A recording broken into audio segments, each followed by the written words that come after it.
नमस्कार विद्यार्थियों, मोहरी देवी तापड़िया कन्या महाविद्यालय जसवंतगढ़ के YouTube चैनल पर मैं प्रवक्ता मृत्युंजय खींची आपका स्वागत करता हूं, अभिनंदन करता हूं। विद्यार्थियों, जैसा कि हम राजस्थान के प्राचीन कालीन सभ्यताओं की बात कर रहे थे, विद्यार्थियों विशेष बात यह है कि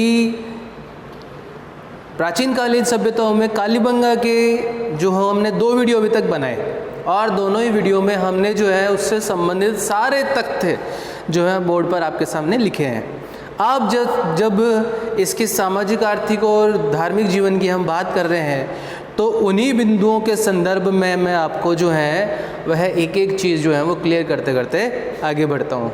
विद्यार्थियों ध्यान में रखिएगा कि जब मैं आपसे ये उम्मीद कर रहा हूँ कि आप ये जो है वीडियो देख रहे हैं तो आपके सामने पुराना जो वीडियो है उसके जितने भी नोट्स हैं वो उपलब्ध हैं, आपके सामने जो है वह टेबल पर रखे हुए होने चाहिए। और जैसा कि मैंने आपको पहले ही कहा था कि मेरे वीडियो बनाने का उद्देश्य जो है वह विश्वविद्यालय की परीक्षाओं के साथ साथ प्रतियोगी परीक्षाओं में सफलता हासिल करने के लिए जो है प्रयास करना है। इसीलिए जो है इस प्रयास में आप जो है मेरे साथ होंगे, साथ साथ में लिख रहे हैं, पढ़ रहे हैं, ये मैं उम्मीद करता हूँ। हड़प्पाकालीन संस्कृति का स्थल जो कालीबंगा है, इसकी खुदाई में 2 टीलों के जो 3 स्तर की खुदाई की और उसके अवशेष हमें प्राप्त हुए। पश्चिम के छोटे और अपेक्षाकृत ऊंचे टीले को गढ़ी या दुर्ग कहा था, जैसा कि मैंने आपको कहा, और बड़े और अपेक्षाकृत निचले टीले को नगर क्षेत्र कहा और दोनों को अलग अलग सुरक्षा परकोटे में सुरक्षित किया और मध्यम नगर भी इसके अंदर एक देखने को मिला। देश की स्वतंत्रता के बाद में कालीबंगा जो है वो पहला पुरातात्विक स्थल है जिसका उत्खनन किया गया है। यहाँ पर ये बात जो है वो नोट करने की है कि स्वतंत्रता के पश्चात पहला स्थल जो है पुरातात्विक स्थल कालीबंगा है जिसका उत्खनन किया गया है। ठीक है, कालीबंगा उत्खनन से सिद्ध हुआ कि एक नगरीय प्रधान सभ्यता थी।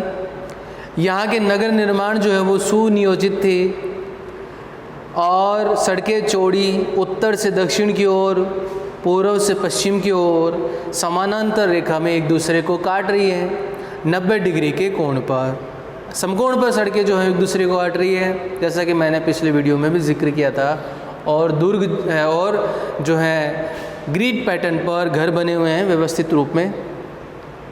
यहाँ की खुदाई में पश्चिमी टीले पर मिट्टी के बड़े चौकोर जो आधार पर गढ़ दुर्ग के अवशेष मिले और गढ़ के चारों ओर ईंटों की दीवारों के अवशेष भी प्राप्त हुए।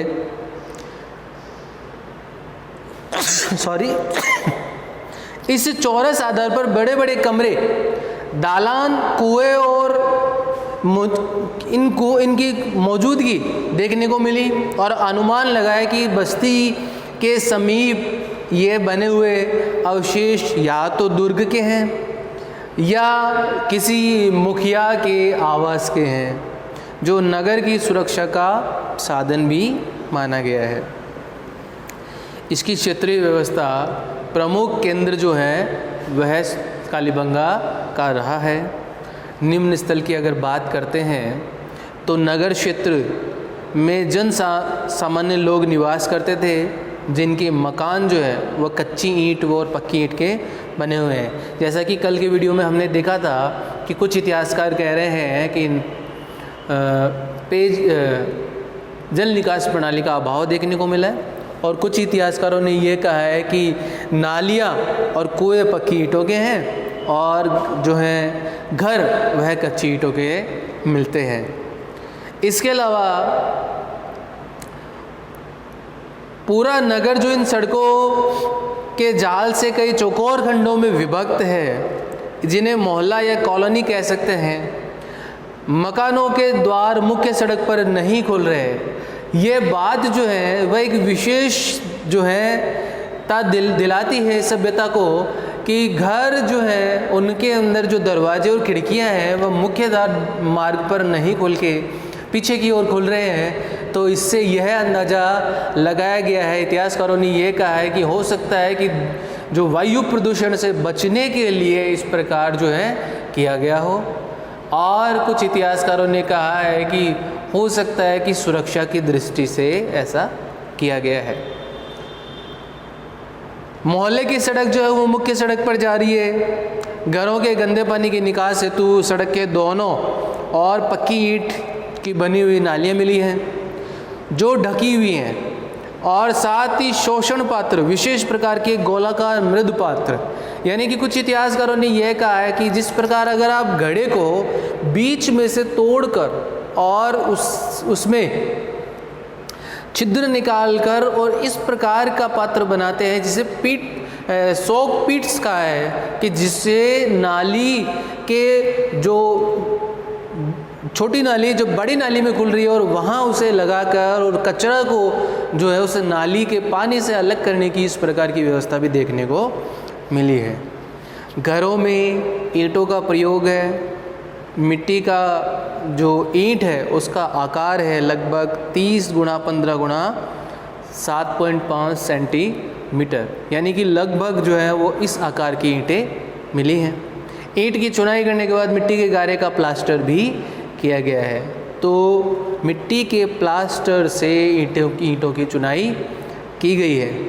पक्की ईंटों का प्रयोग नालियों और कुओं में भी किया गया है। मकान की छतों के लिए केलू या कवेलू का उपयोग नहीं किया गया है। ऐसा प्रतीत होता है कि कालीबंगा के निवासी अपने मकानों की छतों को पक्का करने से अनभिज्ञ थे, कि घर की जो छतें हैं वह पक्की नहीं देखने को मिली हैं। मकानों की छत पर जाने के लिए सीढ़ियाँ भी मिली हैं और कालीबंगा से प्राप्त चूल्हे वर्तमान में तंदूर के समान दिखाई देते हैं। विद्यार्थियों, कालीबंगा की जो है वह कुछ बातें अभी इसमें और करेंगे कि सर्वप्रथम खुदाई जो है वह 1952-53 में प्रारंभ की। तत्पश्चात जो है इसका खुदाई का कार्य 1962 से 1969 तक जो है बीबी लाल और बी.के. थापर ने किया। कालीबंगा जो है वह प्रथम द्वितीय स्तर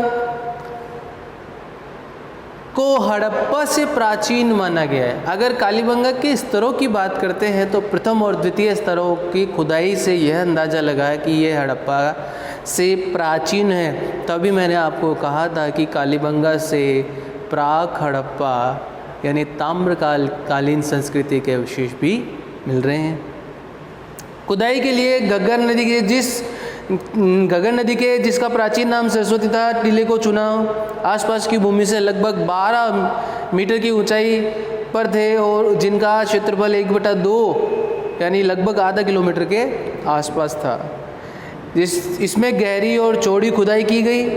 टीले सुरक्षात्मक दीवार या परकोटा से घिरे हुए थे और उत्खनन में प्राप्त सामग्रियों की जिक्र हमने पिछले के वीडियो में किया है और इसका समय जो है वह भी हमने पिछले वीडियो में उसका जिक्र किया है कि कौन से समय की जो है ये संस्कृति मानी गई है। अब बात करते हैं कि यहाँ से जो सुरक्षात्मक दीवार या परकोटा है जो लगभग 250 मीटर लंबा और 180 मीटर चौड़ा है, इस दीवार के निर्माण में 30 गुणा 20 गुणा 10 सेंटीमीटर की कच्ची ईंट का प्रयोग किया गया है। स्नानागार और कुएं के निर्माण में पक्की ईंट का प्रयोग किया गया है। या उत्खनन में परकोटे के बाहर एक दोहरे जुते हुए खेत के साक्ष्य मिले हैं, यानी परकोटे के बाहर जुते हुए खेत के साक्ष्य मिल रहे हैं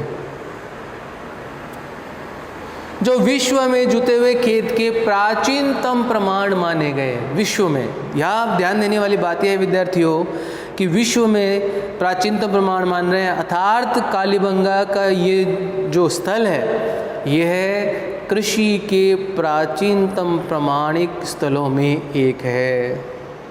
इस काल की महत्वपूर्ण विशेषता है कि लोग एक ही खेत में एक बार में 2 फसलें गेहूं और जौ उगाना जानते थे।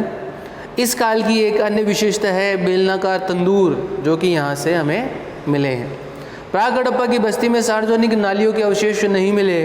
बस्ती में मकान जो है वो उनमें 4-5 कमरे, आंगन, बरामदा, चूल्हा होने के प्रमाण मिल रहे हैं। तो लगभग जो घरों के अंदर व्यवस्था होती है वो यहाँ पर देखने को मिली है।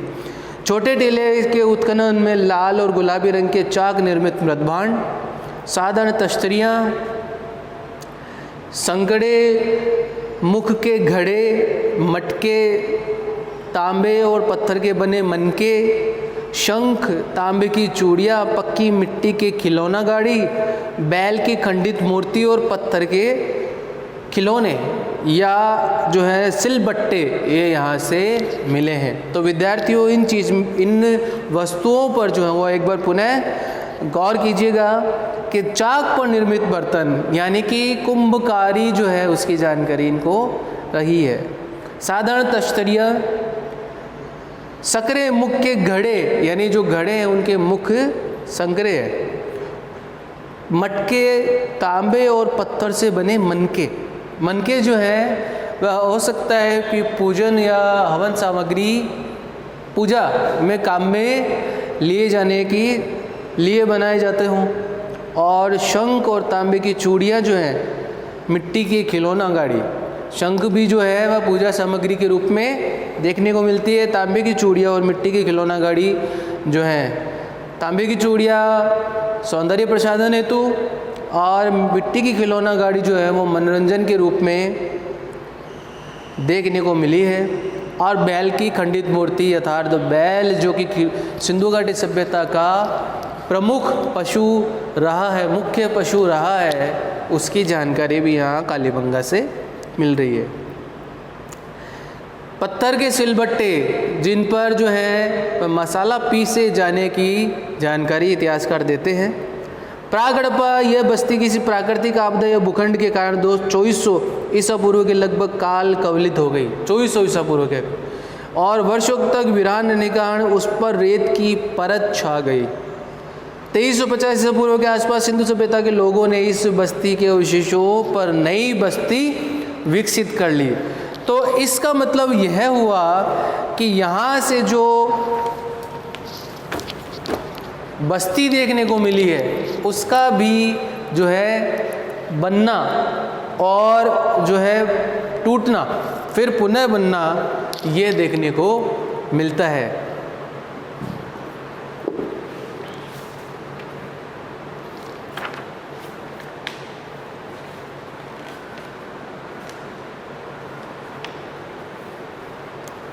तो विद्यार्थियों मुख्य जो वस्तुएं हैं जो कालीबंगा से हमें प्राप्त होती हैं उनकी चर्चा हमने पिछले